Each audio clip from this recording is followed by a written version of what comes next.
So good morning all of you my dear students. तो आज मैं आप लोगों को आपके इंग्लिश लिटरेचर का फर्स्ट पार्ट जो कि प्रोज होता है, तो प्रोज का आपका पहला चैप्टर है द इंसेंटेड फूल, जिसके राइटर हैं सी राजगोपालाचारी। तो ये चैप्टर मैं आपको पढ़ाने जा रहा हूँ, पैसेज वाइज आप इसको केयर करेंगे, केयरफुली देखेंगे और जो कुछ भी डाउट आपका होगा आप ग्रुप में सेंड करोगे, मैं उसका रिप्लाई करूंगा। Understand? So let's start now. देखते हैं about the author Chakravarti Rajagopalachari, informally called Raja ji. Chakravarti Rajagopalachari को राजा जी के नाम से भी कॉल किया जाता है, पुकारा जाता है। C R was as Indian lawyer, freedom fighter, politician and writer. Chakravarti Rajagopalachari एक भारतीय लॉयर, एक भारतीय वकील थे, फ्रीडम फाइटर, यह स्वतंत्रता सेनानी भी थे, एंड पॉलिटिशियन, यह एक राजनीतिज्ञ भी थे, एंड राइटर, और साथ ही साथ लेखक भी थे। He was the founder of Swatantra party, यह स्वतंत्र पार्टी के संस्थापक भी थे। He was the first man to receive India's highest civilian award, the Bharat Ratna.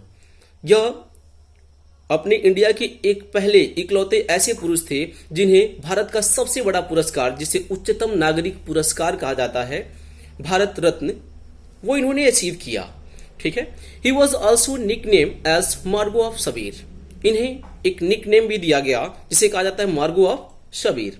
He wrote an abridged retelling of Mahabharata in English. इन्होंने पूरे महाभारत का अंग्रेजी रूपांतरण भी किया। इन्होंने पूरे महाभारत को इंग्लिश में रूपांतरण भी किया, ट्रांसलेट भी किया है। He was deeply religious and a pious person. वह एक अत्यधिक धार्मिक व्यक्ति थे, and follower of the Vedas and Upanishad. और ये हमारे जितने भी वेद होते हैं, जैसा कि हम जानते हैं कि हमारे हिंदू धर्म में 4 वेद होते हैं, ऋग्वेद, यजुर्वेद, सामवेद, अथर्ववेद। ये चारों वेदों के और हमारे जितने भी उपनिषद होते हैं उन सबके फॉलोवर थे, अनुयायी थे। Richard Casey, the February of from 1944 to 1946, regarded Rajaji as the wisest was India. Richard Casey नाम के जो प्रचलित लेखक थे, ठीक है, राजा जी को पूरे इंडिया का सबसे वाइजेस्ट पर्सन, सबसे बुद्धिमान पर्सन ये मानते थे। इनके according the best possible tribute to Raja ji was the Mahatma Gandhi, who referred to him as the keeper of my conscious. और सबसे बड़ी बात ये कि महात्मा गांधी ने स्वयं उनको the keeper of my conscious call किया था। इट मीन्स मेरी अंतर आत्मा का रखवाला। राजा जी को महात्मा गांधी ने एक सबटाइटल दिया था, जिस उन्होंने कहा था कि सी राजगोपालाचारी मेरे लिए क्या है, कीपर ऑफ माई कॉन्शंस, मेरी अंतर आत्मा के रखवाले हैं। सो ये सी राजगोपालाचारी के बारे में। अब आते हैं अपने टॉपिक पर, अपने लेसन पर। अबाउट द लेसन, हम द इंसेंटेड पूल में क्या पढ़ेंगे इसको देखते हैं। अबाउट द लेसन में, this lesson is an extract from the Mahabharata. इस अध्याय को, इस पूरे चैप्टर को, द इंसेंटेड पूल को महाभारत से लिया गया है, हमारे पवित्र ग्रंथ महाभारत से लिया गया है। It reflects the character of Yudhishthira, the Dharmaraj, his patience, kindness, love for his brothers and intelligence. यह अध्याय the enchanted pool Dharmaraj Yudhishthira के चरित्र, धर्मराज युधिष्ठिर के चरित्र, उनके धैर्य, उनकी दयालुता, उनके भाइयों के प्रति प्रेम पर प्रकाश डालती है। ठीक है। He pleases यक्ष by giving satisfactory answers to his questions. वह यक्ष को क्या करते हैं, संतुष्टिजनक प्रश्नों का जवाब देकर के उन्हें क्या कर देते हैं, संतुष्ट कर देते हैं, सेटिस्फाइड कर देते हैं। The यक्ष was pleased with Yudhishthir's impartiality. यक्ष युधिष्ठिर की निष्पक्षता से, impartiality से क्या हो गए, प्रसन्न हो गए, खुश हो गए। The Yaksha was Yama, the lord of death, who had taken the form of Yaksha to see Yudhishthira and test his knowledge.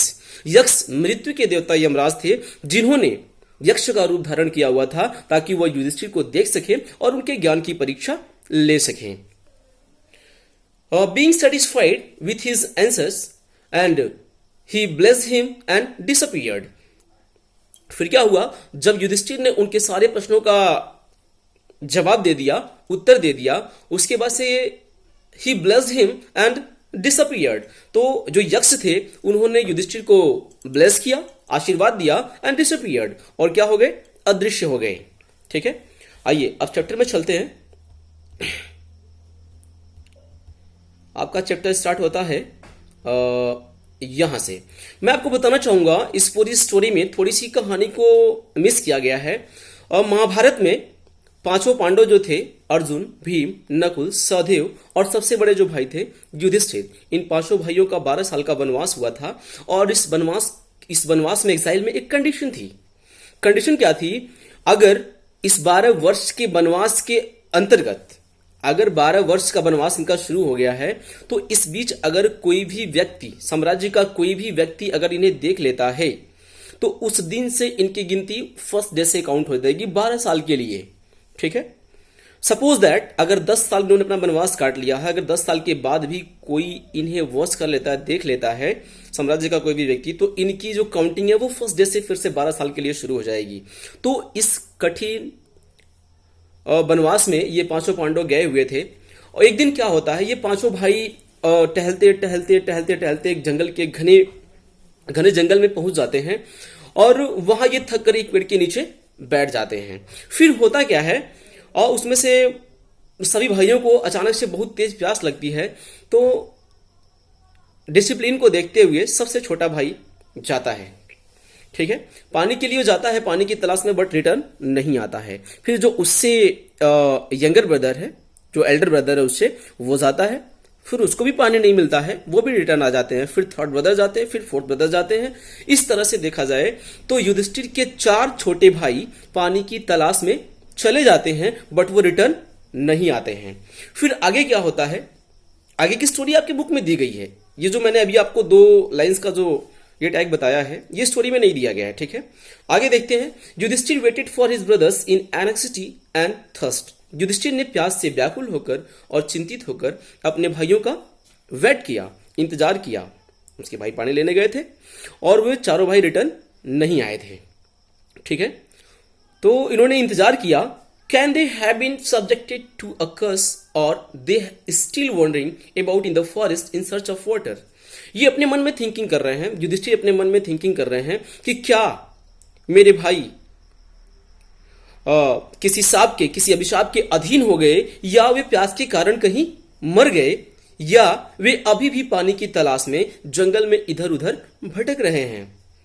Can they have fainted और डेड ऑफ थर्स्ट। क्या वे मूर्छित हो गए या प्यास के कारण मर गए। ये सारी थिंकिंग जो है युधिष्ठिर के अंदर हो रही है, ये चिंतन कर रहे हैं।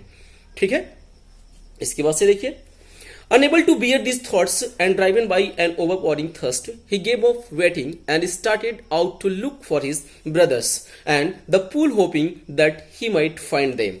अपने इन विचारों को सह न पाने के कारण, जो विचार उनके मन में उत्पन्न हो रहे थे, उन विचारों को सह न पाने के कारण इन्होंने इंतजार करना छोड़ दिया, अपने भाइयों का वेट करना छोड़ दिया। He gave up waiting, उन्होंने इंतजार करना छोड़ दिया, and started out to look for his brothers, और उन्होंने अपने भाइयों का तलाश करना स्टार्ट कर दिया, प्रारंभ कर दिया। and the pool, hoping that he might find them, और उन्हें यह पूर्ण विश्वास था कि वह अपने भाइयों को ढूंढ निकालेंगे। सेल्फ कॉन्फिडेंस था उनको अपने आप पर कि अपने भाइयों को वो जरूर ढूंढ निकालेंगे। Yudhishthira proceeded in the direction his brothers had taken and kept on walking through tracts of full wild bear and spotted deer and big forest birds till he came upon a beautiful green meadow around a pool of clear water. Yudhishthira ने उसी दिशा में प्रस्थान किया, उसी दिशा में वो आगे की तरफ निकल पड़े जिस दिशा में उनके चारों भाई निकले थे, और जिस रास्ते से होकर वो गुजर रहे थे वो रास्ता फुल ऑफ वाइल्ड बियर, वो जंगली रीछों से, ग्रंथ में भालू को रीछ कहा जाता है, तो वो जंगली भालुओं से, जंगली रीछों से भरा हुआ था। एंड स्पॉटेड डियर, और बड़े बड़े चितकबरे हिरणों से, एंड बिग फॉरेस्ट बर्ड्स, बड़े जंगली पक्षियों से पूरा भरा हुआ था। वे चलते चलते चलते चलते एक स्वच्छ पानी के तालाब के पास पहुंचे, और वह स्वच्छ पानी का तालाब चारों तरफ से हरे घास के मैदान से घिरा हुआ था। ठीक है, नेक्स्ट आगे देखते हैं। But when he saw his brothers lying there like flagpoles, लेकिन जैसे ही उन्होंने वहां अपने चारों भाइयों को लकड़ी के खंभों के समान बेसहाय, असहाय रूप से पड़े हुए देखा, ठीक है, unable to restrain his grief, तो अपने दुख को वह सह ना पाए, बर्दाश्त नहीं कर पाए, सहन नहीं कर पाए अपने दुख को। ही lifted his voice and wept, उनकी आवाज फूट पड़ी और उन्होंने रोना प्रारंभ कर दिया। अपने चारों भाइयों को उस मुद्रा में देख करके युधिष्ठिर ने रोना शुरू कर दिया। Next, he touched the faces of Bhima and Arjun as they lay so still, silent and mourned. उन्होंने अर्जुन और भीम, जो उनके दो भाई पड़े हुए थे और मूर्छित मुद्रा में पड़े हुए थे, उन्होंने उन दोनों के चेहरे को स्पर्श किया, टच किया। Was this to be the end of our woes? वो अपने मन में कल्पना करते हुए कहते हैं कि क्या यहीं पर हमारी सारी प्रतिज्ञाओं का अंत होना था? क्या यहीं पर हमारी सारी प्रतिज्ञाओं का अंत होना था? One second.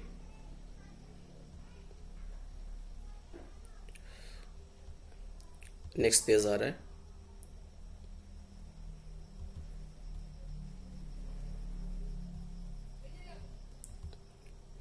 Wait.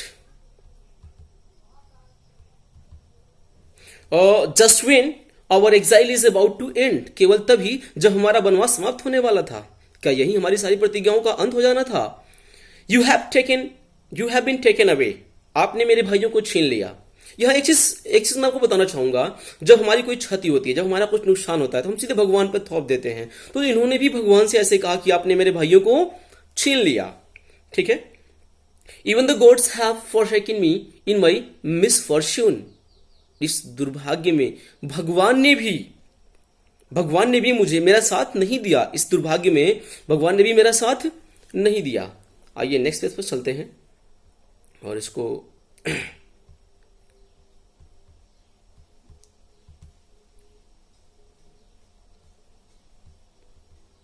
Wait for one second. As he looked at their mighty limbs, now so helpless, he sadly wondered who could have been powerful enough to kill them. As he looked at their mighty limbs, जैसे ही उस युधिष्ठिर ने अपने भाइयों के शक्तिशाली अंगों की तरफ देखा, now so helpless, जो अब बिल्कुल असहाय पड़े हुए थे, he sadly wondered who could have been powerful enough to kill them. ठीक है। तो बड़े ही दुख प्रकट करते हुए इन्हें इस बात का आश्चर्य होता है कि कौन इतना शक्तिशाली है, कौन इतना पावरफुल है जो मेरे इतने शक्तिशाली भाइयों को मार सकता है। ठीक है। Then he too descended into pool, और तब वे भी तालाब में उतरे। Drawn to the water by an overpowering thirst, अपनी प्यास से व्याकुल होकर के अपनी प्यास को बुझाने के लिए वे भी तालाब में उतरे। अब यहां पर लिखा हुआ है कि वे भी तालाब में उतरे। इसके कहने का मतलब क्या, इसके पीछे क्या सेंस छिपा हुआ है कि उनके चारों भाई भी पानी पीने की इच्छा में तालाब में उतरे थे, और तब ये भी तालाब में उतरे। फिर क्या हुआ? At once the voice without form warned, अचानक से एक आवाज रहित शरीर रहित आवाज ने उन्हें क्या किया? वार्न किया, चेतावनी दिया। बॉडी नहीं थी, सिर्फ आवाज, बॉडीलेस वॉइस। एक शरीर रहित आवाज ने इन्हें चेतावनी दिया, और उस आवाज ने क्या कहा? Your brothers died because they did not heed my words, आपके भाई मारे गए क्योंकि उन्होंने मेरी बातों पर, मेरे शब्दों पर ध्यान नहीं दिया। They try to drink water without answering my question, उन्होंने बिना मेरे प्रश्नों का जवाब दिए पानी पीने का प्रयास किया। Do not follow them, don't follow them, उनका अनुसरण मत कीजिए। उस आवाज ने कहा कि अपने भाइयों का अनुसरण मत कीजिए, उन्होंने बिना मेरे प्रश्नों का जवाब दिए ही पानी पीने का प्रयास किया, तो आप भी उनका अनुसरण ना कीजिए। Answer my question first and then you can quench your thirst, पहले मेरे प्रश्नों का जवाब दीजिए, उत्तर दीजिए, और फिर आप अपनी प्यास बुझा सकते हैं। ठीक है। The pool belongs to me, यह तालाब मेरा है। नेक्स्ट पैसेज में आते हैं। It did not take Yudhishthir a moment to understand that this could be none other than the words of a yaks and guessed what had happened to his brothers. और ये युधिष्ठिर को समझने में एक क्षण भी नहीं लगा, और उन्होंने गेस कर लिया, अनुमान लगा लिया कि यह किसी और के शब्द नहीं बल्कि ये किसके शब्द हैं? यक्ष के शब्द हैं। उन्होंने अनुमान लगा लिया, गेस कर लिया, और उन्होंने ये भी अनुमान लगाया what had happened to his brothers, कि उनके भाइयों के साथ क्या घटित हुआ था। It took him no time to see a possible way of bringing them back to life, और उन्हें अपने भाइयों का जीवन वापस लाने के लिए, अपने भाइयों को पुनर्जीवित कराने के लिए एक पॉसिबल वे, एक संभव रास्ता ढूंढने में एक क्षण भी नहीं लगा। और he said to the bodiless voice, उन्होंने शरीर रहित आवाज से कहा, please ask your questions, please ask your questions. Yudhishthira ने उस बॉडीलेस वॉइस से कहा, आवाज से कहा, प्लीज आस्क योर क्वेश्चंस, कृपया अपने प्रश्न पूछिए। और फिर क्या होता है, फिर उस the voice put questions rapidly one after another, उस आवाज ने, जो शरीर रहित आवाज थी, उस आवाज ने put questions rapidly one after another, उस आवाज ने एक के बाद एक क्वेश्चन रखना कंटिन्यू शुरू कर दिया। ठीक है, व्हाट रिस्क्यूज मैन इन डेंजर, और उस बॉडीलेस वॉइस का फर्स्ट क्वेश्चन था व्हाट रिस्क्यूज मैन इन डेंजर, एक मनुष्य को खतरे में क्या बचाता है। द रिप्लाई वॉज, युधिष्ठिर का रिप्लाई था करेज। करेज का मतलब होता है हिम्मत, साहस। और युधिष्ठिर ने कहा कि साहस एक ऐसी चीज है जो मनुष्य को खतरे से बचा सकती है। आपके पास कोई भी खतरा आप पर आता है, जब तक आप अपनी हिम्मत नहीं हार जाते हो, जब तक आप अपना साहस नहीं हार जाते हो, तब तक आप हार नहीं सकते, तब तक आप हार नहीं सकते। By the study of, next question, उस वॉइस का नेक्स्ट क्वेश्चन था, by the study of which science does man become wise, किस शास्त्र के, ग्रंथ में साइंस को शास्त्र कहा जाता है, विज्ञान नहीं कहा जाता है। By the study of which science does man become wise, किस शास्त्र के अध्ययन कर लेने से मनुष्य बुद्धिमान बन जाता है। The question, the answer was, Yudhishthira का रिप्लाई था, उत्तर था, not by studying any shastra does man become wise, किसी भी शास्त्र के अध्ययन कर लेने से मनुष्य बुद्धिमान नहीं बनता है। माय डियर स्टूडेंट्स, आप लोगों को भी इस बात का ज्ञान होना चाहिए कि आप कितना भी शास्त्र पढ़ लीजिए, कितना भी ग्रंथ पढ़ लीजिए, कितना हूं शास्त्र या ग्रंथ पढ़ने से आप कभी बुद्धिमान नहीं बनने वाले। ये युधिष्ठिर का रिप्लाई था। It is by association with the great in wisdom that he gets wisdom. Yudhishthira का कहना था कि केवल यदि मनुष्य अच्छी संगति में रहता है, एक अच्छी प्रवृत्ति के जो लोग होते हैं, अगर उनकी संगति में रहता है, तभी वह बुद्धिमान बन सकता है, न कि शास्त्र का अध्ययन कर लेने से। Understand? Next, the Yaksha asked what is swifter than the wind. तब यक्ष ने युधिष्ठिर से पूछा what is swifter than the wind, हवा से तेज चलने वाली चीज क्या होती है। The reply was mind. Yudhishthira का उत्तर था माइंड, मनुष्य का मन।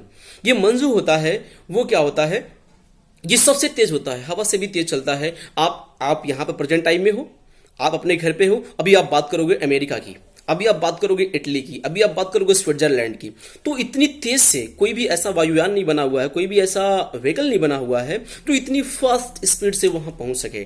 तो हवा से भी तेज चलने वाली चीज क्या है, हमारा मन है।